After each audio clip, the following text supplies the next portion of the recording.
Hi, my name is Annie. Welcome to the Walking Word, where we go through the Bible in a year as part of discipleship.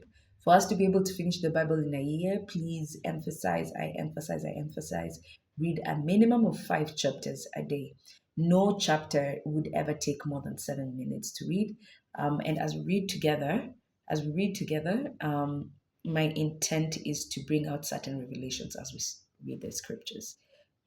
Genesis chapter 33, Jacob and Esau meet. Mhm. Jacob looked up and saw Esau coming, accompanied by 400 men.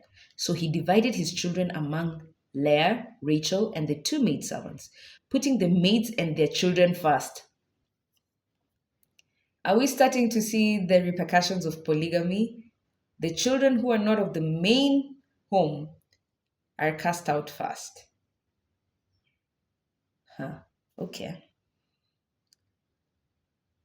Putting the maids and their children first.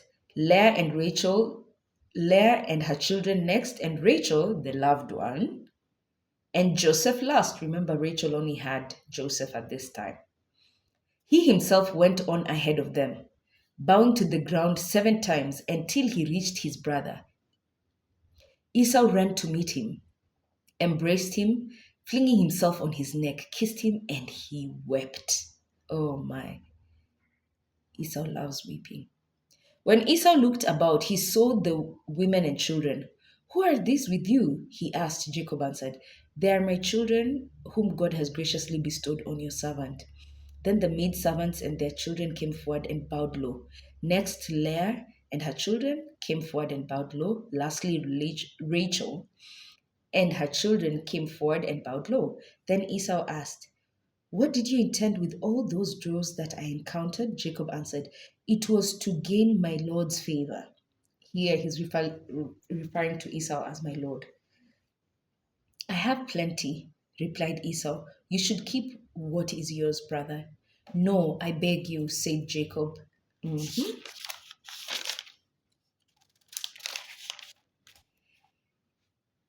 No, I beg you. You will do me a favor. Please accept this gift from me, since to come into your presence is for me like coming into the presence of God. Jacob, uh, you know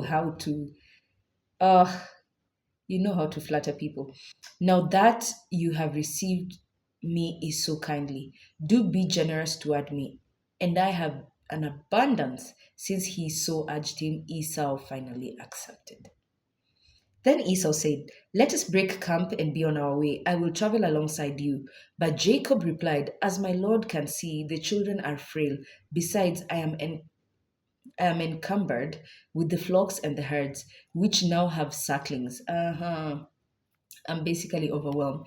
If outdriven for a single day, the whole flock will die. We're tired. Let my Lord then go on ahead of me, while I proceed more slowly at the pace of the livestock, before me at the pace of my children, until I join my Lord in Seir. Esau replied, Let me at least put let me at least put at your disposal some of the men who are with me. But Jacob said, for what reason? Please indulge me in this, my lord. So on the same day that Esau began his journey back to Seir, Jacob journeyed to Succoth. There he built a home for himself and made booths for his livestock. That is why the place is called Succoth. Having thus come from Padam Aram, he's where his mother Rebecca, was, and where Laban, his uncle, was.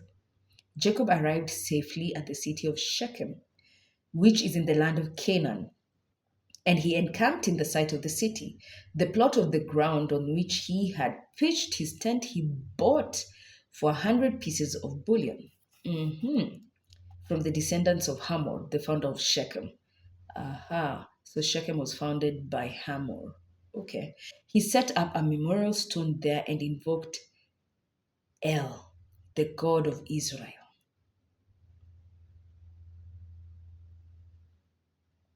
El. Remember we talked about Beth El, El Olam, God eternal, El Roy, the God who sees.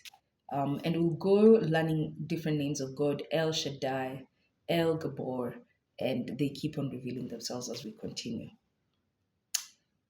Chapter 34 in the next one.